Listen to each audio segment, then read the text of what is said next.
Hello and welcome to today's live coaching call and community conversation. Today we are going to be talking about one meal a day type of intermittent fasting, often referred to as OMAD. I'm going to share with you my thoughts on OMAD and why it is you could be struggling to lose weight if that is the intermittent fasting protocol that you are practicing. So welcome. My name is Diane Parham. I'm the creator of the online course and community, the Intermittent Fasting for Today's Aging Woman. And excuse the lawnmower in the background if you can hear it. Happy spring to all of us. Today is the first day that our gardener is back mowing our lawn because it is turning back to green from its hibernated brown. And of course, he's here when I'm going live. So just hopefully you can disregard that if you can hear that. Okay, so let's get started with today. I have a little presentation I want to share with you guys. Do me a favor in the comment section. Let me know, are you someone who practices one meal a day? Are you struggling with losing weight on that protocol? And then maybe we can kind of uncover some things for you today and get you out of a funk and maybe get you on the road to where it is you want to go or what it is you're saying you want with your intermittent fasting lifestyle. So go ahead and use that comment section and we'll go back and reference it when we are done with today's presentation. Okay, so let's talk about one meal a day. Let me get us to the right slide. Okay, so one meal a day, again, like I said, it was often referred to as OMAD.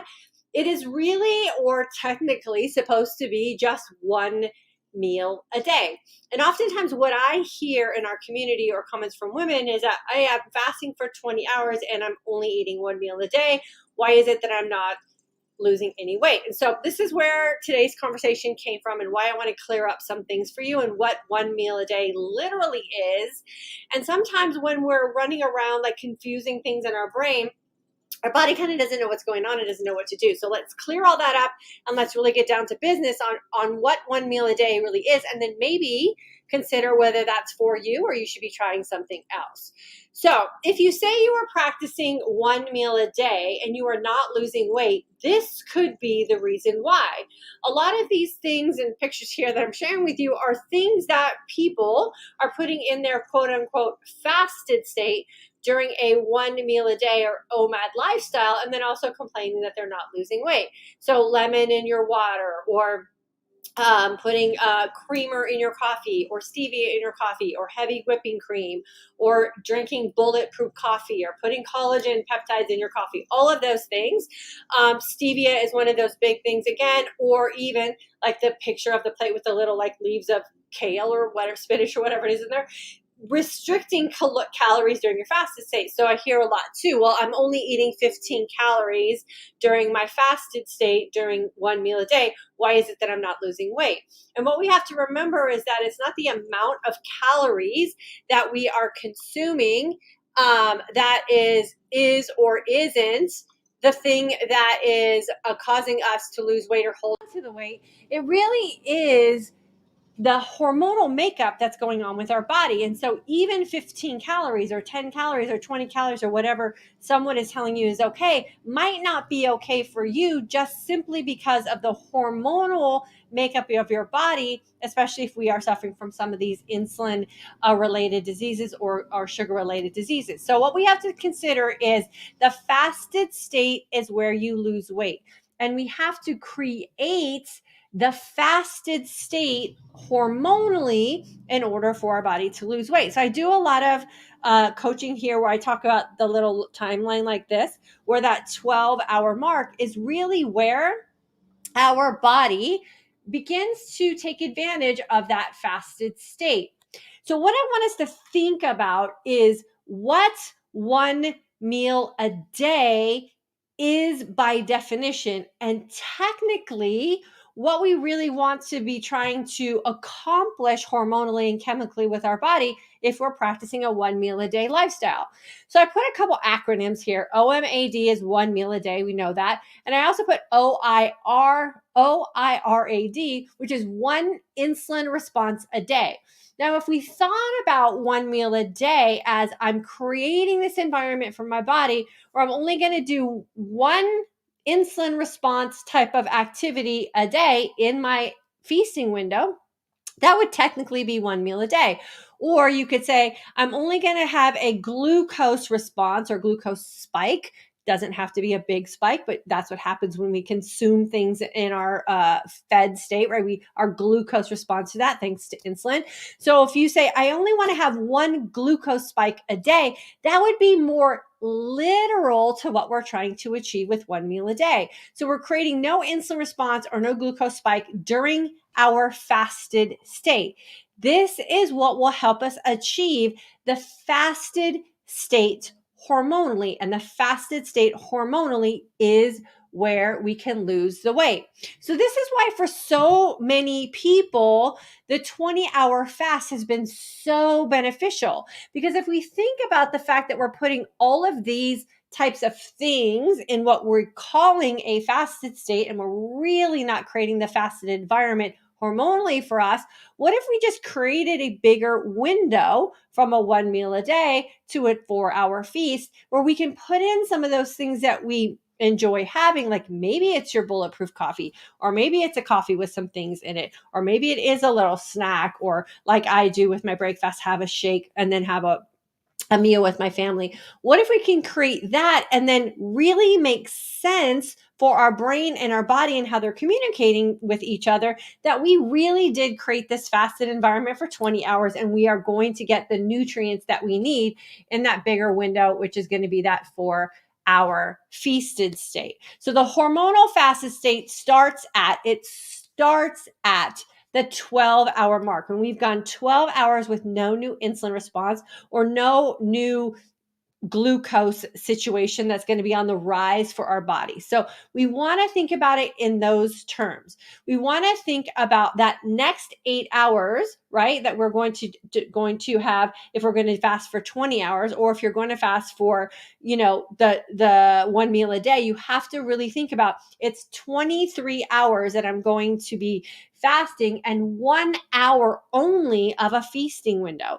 That is truly one meal a day, or one insulin response a day, or one glucose spike a day. You're going to take 23 hours of creating and then maintaining the fasted state hormonally. Have a break in that for your 1 hour feast, and then you jump right back into that fasted state. Remembering that the intermittent fasting lifestyle that we're creating is within that 24-hour period. So we want to make sure that the fasted state that we have and the feasted state we have, and we put those two time frames together, does equal a 24-hour day. So I hope this is helping you figure out in your own mindset and your thought process where you could be maybe just not quite getting to the fasted state that you really desire to really achieve that weight loss. Weight loss will only happen when your body is in a state of hormonal balance, and the hormone that we really need to get balanced out is insulin. And then, of course, all the other hunger hormones that we have that are keeping us in that state where we're holding on to so much weight and inflammation and body fat that we're unhappy with. So if you're one meal a day, I want you to ask yourself, are you truly one meal a day, or one insulin response a day, or one glucose incidence a day or spike a day?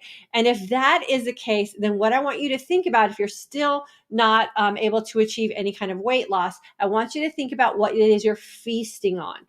Could some things in that feasting window, that little 1 hour window that you're creating, could you be putting some things into your system that maybe your body's not happy with, or what we like to call here intolerant to? And if that's the case, then you could just be holding on to some inflammation, because the food choices that you are making are creating that inflammation that your body's holding on to, or the inflammatory response as well. So these are all super easy fixes, subtle little tweaks, and then just asking yourself, how long am I going to fast today? Will I achieve a hormonal fasted state during my fasting window? And how will I feast when I open up my feasting window? And how long will that window be? And when you can get really clear on that, the weight will just melt off. I promise you, we do that here in this community all the time. So let's get to our comment section and see who we have here and who I might be able to help while we're live. And then I also want to make sure that if you are interested in cleaning things up with your fasting and cleaning things up with your feasting and really helping your body get to that state of hormonal balance and really have the opportunity to lose that weight that you are feeling frustrated with, we do have our course that starts every month. Our next course will start on April the 1st, 2020. 2023. If you'd like more information, you could go to fortodaysagingwoman.com, find out more, and I will post the link in the comment section on both Facebook and YouTube as well.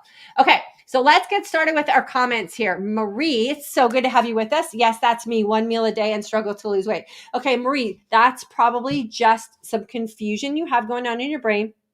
And it's very common because there are so many fasting experts who are not really speaking to our community of women, the aging community, the community of women who are having so many issues with hormonal imbalance, right? So it's imbalance is where we're having the struggle. So if you can get your hormones back into balance, then that's where you start to lose the weight.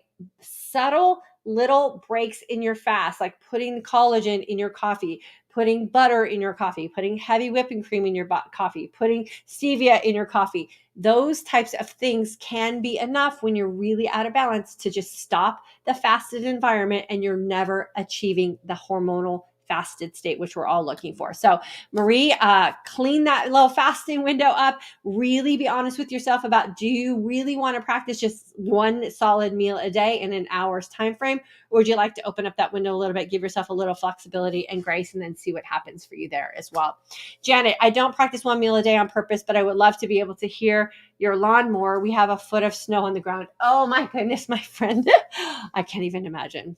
Still snow. I know it's where we're peeking our way out of winter here in Texas, and it's storming today, but it's warm and we have no snow. So before you know it, Janet, that snow will be gone. I promise you.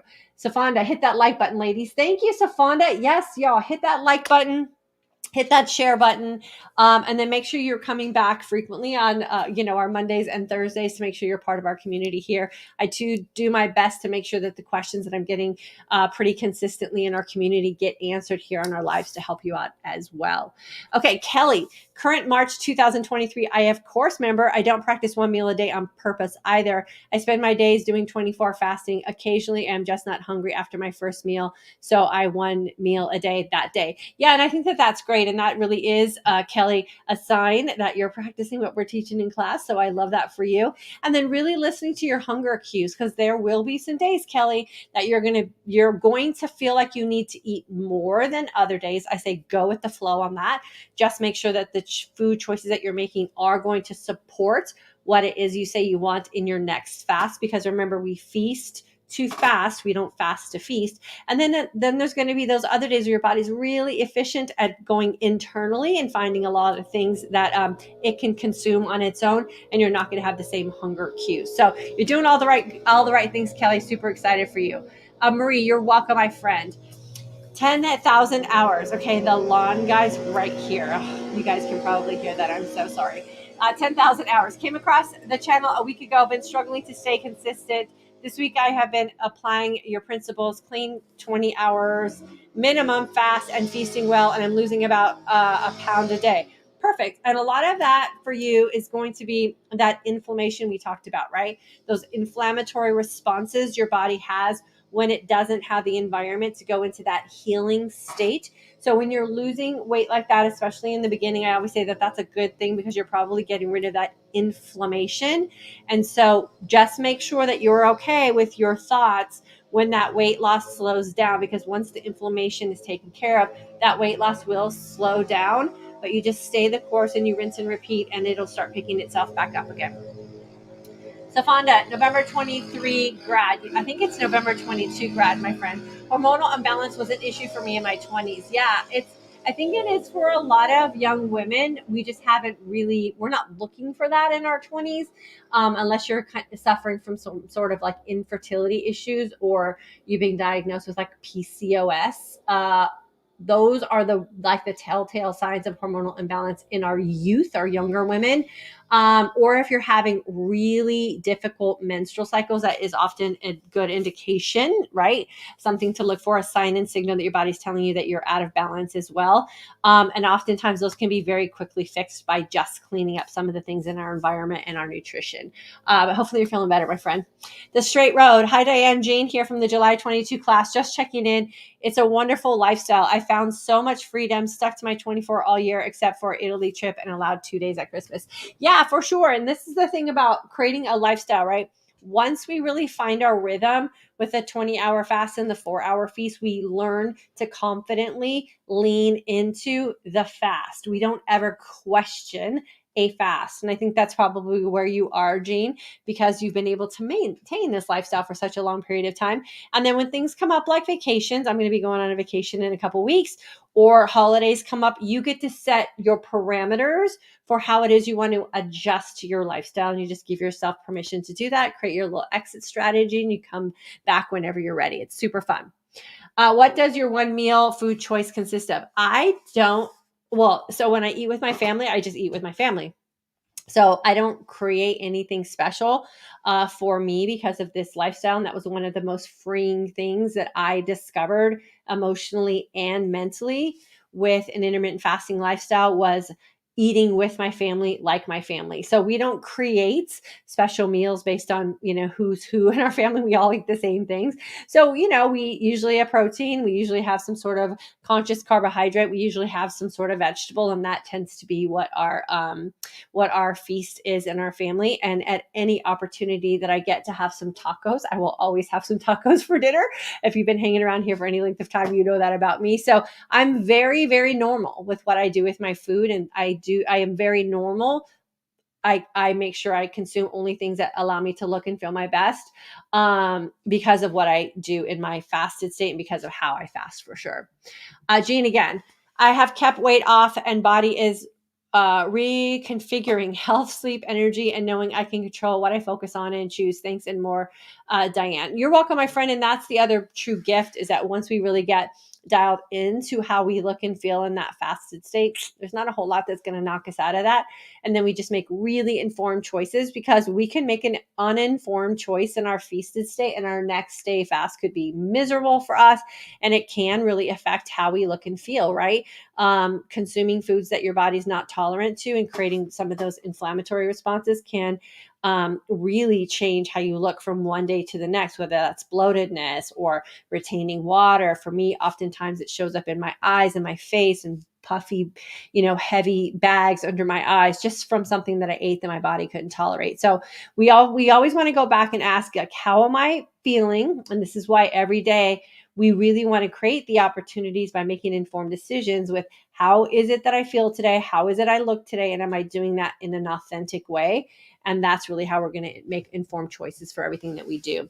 Roanna, September 22 grad, down 10 pounds solidly. 10 pounds solidly is a great way to describe what it is you were able to accomplish as a grad in our community. Slowly but surely, 24, it is the best. Yes, it is.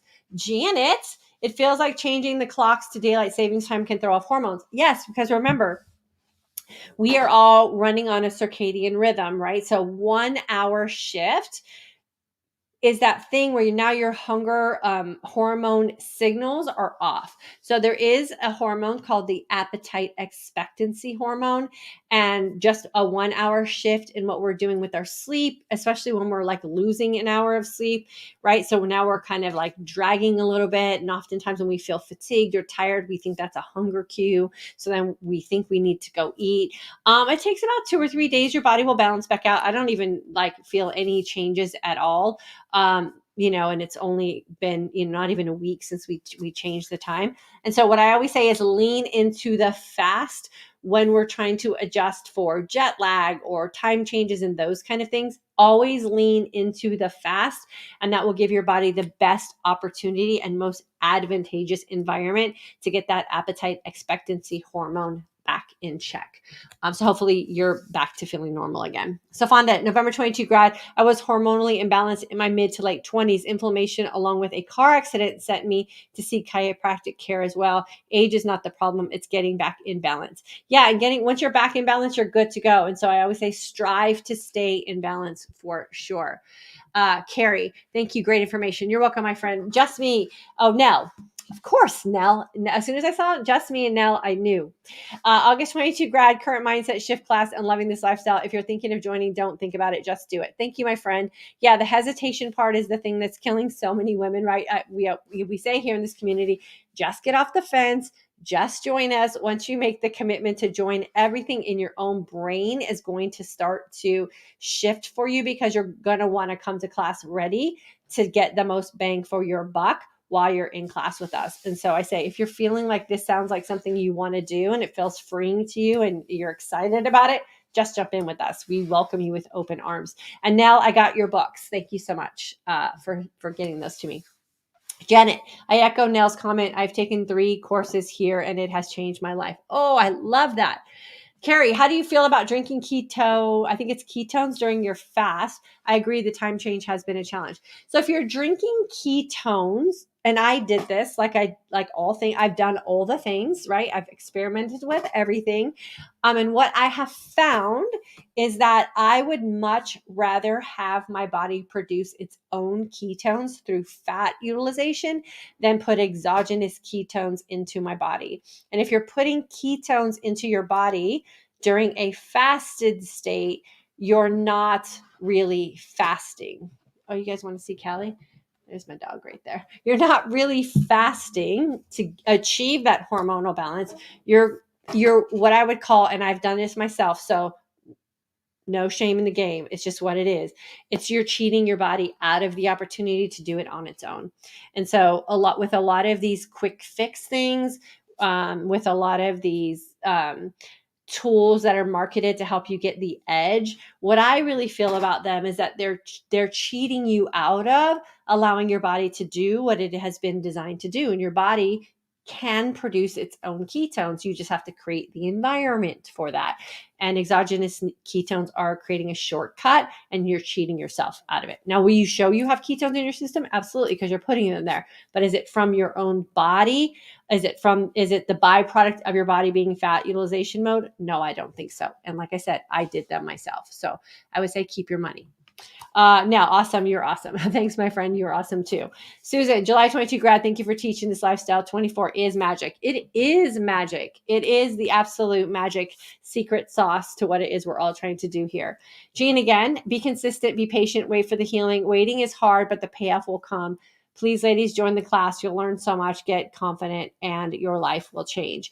Yeah, I think the aha moments for so many women, and Jean, you can correct me on this one, and now you can as well, is once you feel it for yourself, then it's hard to question, right? And when you make the connection between choices you're making and how it is you're going to feel, and it all lines up beautifully, then you stop questioning. You're just going to go with what your body has been designed to do. And I think that's where the magic of the class has really benefited so many women, is that you're doing it for you. You're doing it with your own decision-making process. I'm just your guide, and I will never tell you what to do and what not to do. I'll suggest thinking about the choices you're making and then really getting honest with yourself. And I think those are the breakthrough moments that so many women are having in class.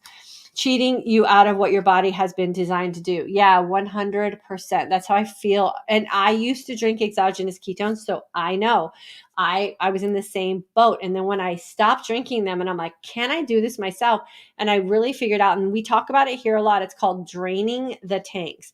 If you can consistently drain your tanks every 24 hours, which is what intermittent fasting provides for us, then you can produce ketones on your own. And that's really the magic of intermittent fasting and feasting well and training smart, is your body's ability to do what it's been designed to do. Should I count the number of protein? You mean, should you count your macros? Some people need to count their macros. Some people can just do that intuitively. I don't like to get caught up in tracking those kind of things food wise, just past things for me and my own way of living life and being judgy and feeling restricted and all of those kind of things. I really found that if I'm just honest with myself, my macros will be where they need to be. But if you feel like you need to count your macros, there's nothing, or your macros or protein specifically, there's nothing wrong with it. Sometimes just doing it in the very beginning can kind of give you an aha moment of where they're falling naturally. And you could figure out if you need to up some or you need to down some or lower some. And then, you can kind of eyeball it from there. Carrie, thanks. One more question. Are you only drinking water during your fast or anything else? I got my coffee right here. Black coffee, nitro cold brew. When I'm working out, sometimes I do a pre-workout. Sometimes I work out in a clean fasted state. It kind of just depends. But I'm at a place, Carrie, where I am no longer struggling with weight loss, hormonal balance, body fat issues, any of those kind of things. I mean, in a healthy way. Do I wish I could look like I did in my mid 30s before I had kids? Yeah, of course. Am I happy with where I am as a 56, almost 57-year-old woman? Yeah, of course. And so I'm in a very healthy place. And so I sometimes play with my fasted state, but I'm not struggling to lose weight. If you're struggling to lose weight, then what I always recommend is let your body do the work for you and stay in a clean fasted state. Now, you're right, Diane. Very true. Awesome. Lynn, I'm going to do my first yoga fasted. Wish me luck, Diane. I've been really moving the needle now after tweaking my feast. Thanks. You're welcome, Lynn. Yeah, tiny little tweaks and being honest with yourself are the two things that are going to really help you get to the next place you want to go with your health and your physique. Monica, back from vacation and lots of margaritas. Well, you go, girl. I didn't gain any weight. Of course you didn't. I'm glad to be back to this lifestyle. I feel great and recommend everyone take Diane's classes. Yeah, we're conditioned to believe that if you go on vacation or you do any sort of travel or you leave your life, that you're supposed to gain weight. So then we just believe that, and that's what ends up happening. If you don't believe that vacation means that you have to gain weight, and you don't believe that vacation means that you come back from what it is you went to go do, and now you have to undo vacation. If you don't believe those things, then that's true also. And that is really what we live here in this community. You can travel and not gain weight. You can celebrate the holidays and not gain weight. You can go to your kids' weddings and not gain weight. You can hang out with your grandkids and not gain weight. You can go on a business trip and not gain weight. You can do anything that you say that you really want. You just have to create the lifestyle to back that up. So, Monica, super happy for you, my friend. I'm so glad you had a good time on your vacation, and then you just have your little exit strategy. You come right back in, you fall into your amazing lifestyle and never hit a bump in the road. I love that. Okay, with that being said, I'm going to bust out of here for today. Of course, the one guy is gone. He was only here for our live, so I apologize if you heard that in the background. But again, it's one of the blessings of spring, so we're not going to complain too much. We've been begging for this for the past couple of months. If you are interested in jumping into class with us, please feel free to go to the link in the comment section. I'll post it one more time. Please make sure you visit the description box in YouTube or Facebook. We would love to have you in class with us. You've heard here from the women in our community. It will change your life. The other thing, there's two things I promise in class. One, by the end of the first week, you will notice changes. Someone in class just posted that they pulled some pants from way back in their closet that didn't fit them. And this week they put them on with ease, and that's a week and a half into class. So that means that can happen for you as well. The other thing that I promise you is that you will save yourself some money, because I teach you how to do this in a way that is very, very easy to do. You can live a very normal life. You don't have to have those quick fix elixirs. You don't have to do any kind of supplementation. Desperation is another phrase that we use here. You get to do it with just an everyday rotation of nutrient dense food, not putting a whole lot in your fasted state, and getting rid of a lot of those filler kind of quick fix things. All those can be eliminated, and you get to keep your money, put it in your pocket, and go buy yourself some cute jeans or whatever it is you want to do. So super fun. Let's see. A couple more comments and then we'll bust out of here. Speaking of margaritas, Diane, what is your take on alcohol? My take on alcohol is that you have to figure out how alcohol fits in your life, and is alcohol that thing that's keeping you from what you say that you really want? I am not a pro-alcohol person, and I'm not an anti-alcohol person. I'm a person who believes you have to do what's authentic to you. I have had periods of my life where I have gone completely alcohol free. Everything's been fine. I have periods in my life where I have alcohol present socially. Totally fine. I have also had periods in my life where I used alcohol for all the wrong reasons. I ended up being totally fine. So you got to figure out its place for you, but you have to be honest with alcohol, right? And alcohol is the thing that for most people is holding them back from what it is that they say that you want. So that's where you just kind of have to create some boundaries and some circumstances around it, and then everything will be fine. But don't let alcohol be the thing that you're not honest with and is the thing that's holding you in a struggle state. Rachel, May 22 grad, maintaining my 20 plus pound loss. That's amazing. Take the class. Keep coming back to Diane's lives. I find when I am away from listening, I'm not quite as consistent. She helps me be honest with myself. It's just that forward thought, right? And this is why I keep coming back live for our graduates and our potential new students in class is because we do need to keep this on the forefront of our mind, because it is easy to let life step in and interrupt what we know is best for us. So Rachel, I'll always be here for you, girlfriend. Keep coming back. Carrie, thank you again. Enjoy the rest of your day. Yeah, thank you so much. You too. I'm the one from class whose pants are fitting better. Kelly, I loved that comment from you. It is the best, right? A week and a half and your pants are already feeling better. So now, Kelly, here's what I want you to do. If you're keeping your journaling guide from class, I want you to put a star on a big fat, like Sharpie star on the top of your calendar or whatever the day of your journaling is, that you put those jeans on or those pants on and they felt better. And then that's your guide. So if you step away and go test a different lifestyle and you're like, wow, my pants don't fit well anymore, you come right back to your guide and you go, day 1, do this. Day 2, do this. Day 3, whatever. So you probably about day 9.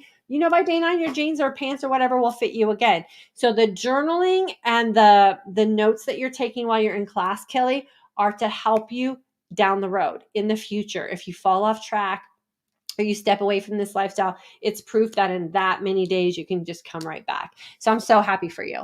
And then Heidi, I took your class in 2021, have fallen off the wagon. Girlfriend, we don't have a wagon, remember? There's no wagons. Should I sign up for the new class or use the info I received 3 years ago?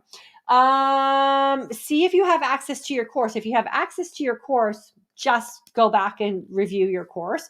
If you want to come back in with an active community group and some interaction with other women, then I would recommend jumping back into class again, because then you would be coming back into the community group.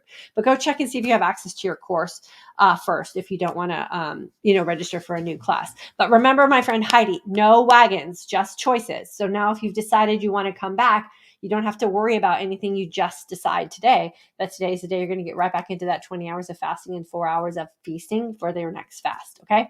And then come back here on Monday and we'll make sure we check in on you. Okay. I got to run. I'll talk to you guys later. Have a good weekend and I will see you guys back here on Monday.